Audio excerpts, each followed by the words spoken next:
हर किसी के जीवन में कोई ना कोई प्रेरणा का स्रोत तो जरूर होता है और एक ऐसे शख्स जो लगभग हर किसी के लिए प्रेरणा का स्रोत है वह है नरेंद्र मोदी। अगर आप इनके जीवन की कहानी और सच्ची घटनाओं को जानना चाहते हैं तो प्रभात प्रकाशन लेकर आए हैं आपके लिए कुछ चुनिंदा पुस्तकों का पिटारा, जैसे साधु से सेवक, मोदी विजय गाथा 2019, विकास की राजनीति, मोदी योगी का विजन विकास की ओर उत्तर प्रदेश। यह सभी किताबें आपको अमेज़न या फ्लिपकार्ट पर मिल जाएंगी, तो आज ही ऑर्डर करें क्योंकि इतनी सटीक किताबें आपको कहीं और नहीं मिलेंगी। दोस्तों, स्वागत है आपका प्रभात एग्जाम के YouTube चैनल पर, जहां आपको मिलती है सभी कम्पेटिटिव एग्जाम से जुड़ी महत्वपूर्ण जानकारियां जो आपको किसी भी एग्जाम में सफल होने में मदद करती है।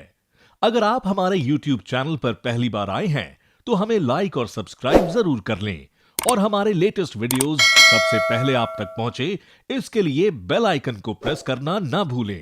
आज हम बात करने जा रहे हैं गणतंत्र दिवस समारोह की समाप्ति के सूचक बीटिंग द रिट्रीट की। इस कार्यक्रम में थल सेना, वायुसेना और नौसेना के बैंड पारंपरिक धुन के साथ मार्च करते हैं। ये सेना की बैरक वापसी का प्रतीक है। गणतंत्र दिवस के पश्चात हर साल 29 जनवरी को बीटिंग द रिट्रीट कार्यक्रम का आयोजन किया जाता है। क्या होती है बीटिंग द रिट्रीट? आइए आपको बताते हैं कि बीटिंग द रिट्रीट आखिर है क्या। 26 जनवरी पर 4 दिवसीय समारोह होता है, जिसमें सबसे आखिरी कार्यक्रम 29 जनवरी को बीटिंग द रिट्रीट होता है। ये कार्यक्रम नई दिल्ली के ऐतिहासिक विजय चौक पर आयोजित किया जाता है। ये शब्द मुख्य रूप से सेना के लिए ही इस्तेमाल होता है। ये सेना का अपने बैरक में लौटने का प्रतीक भी माना जाता है। ऐसा माना जाता है कि जब सेनाएं सूर्यास्त के बाद युद्ध मैदान से वापस लौटती थी, जैसे ही वापसी का बिगुल बजता था, लड़ाई रोक दी जाती थी, हथियार रख दिए जाते थे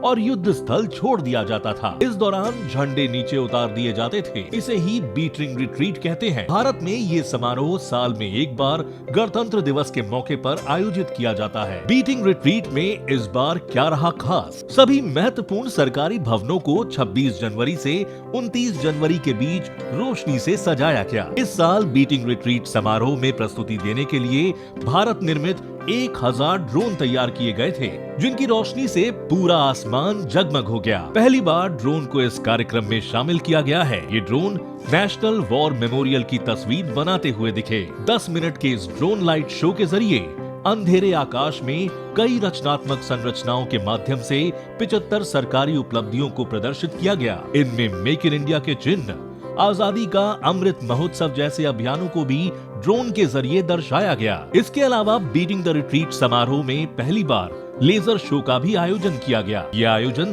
3 सेनाओं के साथ मिलकर एक सामूहिक बैंड वादन से हुआ। इस दौरान ड्रमर्स भी एकल प्रदर्शन करते दिखाई दिए। इसके अलावा ट्यूबलर घंटियों द्वारा चाइम्स बजाई गईं। इसके बाद रिट्रीट का बिगुल वादन हुआ और बैंड मास्टर ने राष्ट्रपति के पास जाकर बैंड वापस ले जाने की अनुमति मांगी। इसी के साथ समापन समारोह पूरा हुआ। बैंड मार्च वापस जाते समय लोकप्रिय धुन सारे जहां से अच्छा बजाई गई। ठीक शाम 6 बजे राष्ट्रीय ध्वज को उतार लिया गया और राष्ट्रगान के साथ गणतंत्र दिवस के आयोजन का औपचारिक समापन हो गया। क्यों चर्चा में है इस बार का बीटिंग रिट्रीट? 1950 से हर साल बजाई जाने वाली अबाइड विद मी की धुन को इस बार के बीटिंग द रिट्रीट समारोह में शामिल नहीं किया गया। हालांकि ये पहला मौका नहीं है जब इस गीत को सेरेमनी से हटाया गया है। 2020 में हुए बीटिंग द रिट्रीट के समारोह से भी इस गीत को हटाने का फैसला लिया गया था, लेकिन जमकर मचे हो हल्ले के बाद अबाइड बाय मी को पिछले साल के समारोह का हिस्सा बनाया गया था। इस खबर के साथ लोगों के मन में कई तरह के सवाल हैं कि आखिर बीटिंग द रिट्रीट में यही धुन क्यों बजाई जाती रही है और इस अंग्रेजी गाने की आखिर कहानी क्या है। तो आइए आज हम आपको इस गाने की कहानी बताते हैं और साथ ही ये भी बताते हैं कि आखिर ये गाना किस वजह से खास है। क्या है इस गाने की कहानी? एक रिपोर्ट के अनुसार ये गाना प्री मॉडर्न वर्ल्ड में स्कॉटलैंड के Anglican minister Henry Francis light ने 1820 में लिखा था, जब वो अपने एक दोस्त से मिलकर आए थे। जो अपनी जीवन की अंतिम सांसें ले रहा था। इस गाने में उसके जाने का गम जाहिर किया गया है। इस गीत को अंग्रेजी संगीतकार विलियम हेनरी मॉन्क की ट्यून पर गाया जाता है। ईसाई धर्म के इस लोकप्रिय धुन को टाइटैनिक के डूबने पर भी बजाया गया था। वहीं पहले विश्व युद्ध में भी ये काफी बार गाया गया। साथ ही इंडियन आर्मी के अलावा कई अन्य देशों की सेनाओं में भी इसे शहीदों को याद करते हुए बजाया जाता है। भारत से इस गाने का connection abide with me Mahatma Gandhi के निजी पसंदीदा गीतों में से एक था। राष्ट्रपिता ने सबसे पहले मैसूर पैलेस बैंड से ये धुन सुनी थी और वो इस गाने को भुला नहीं पाए। कहा जाता है कि वैष्णव जन और रघुपति राघव राजा राम के साथ ये भी उनकी पसंदीदा धुनों में से एक थी, जो अब बीटिंग द रिट्रीट में सुनाई नहीं देगी। माना जाता है कि महात्मा गांधी की ही वजह से इसे सेना में बजाया जाता था।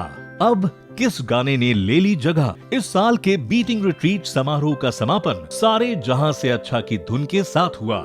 इसके अलावा हे कांचा, चन्ना बिलोरी, जय जन्मभूमि, हिंद की सेना और कदम कदम बढ़ाए जा उन 26 धुनों में शामिल थी जिन्हें इस साल 29 जनवरी की शाम को बजाया गया।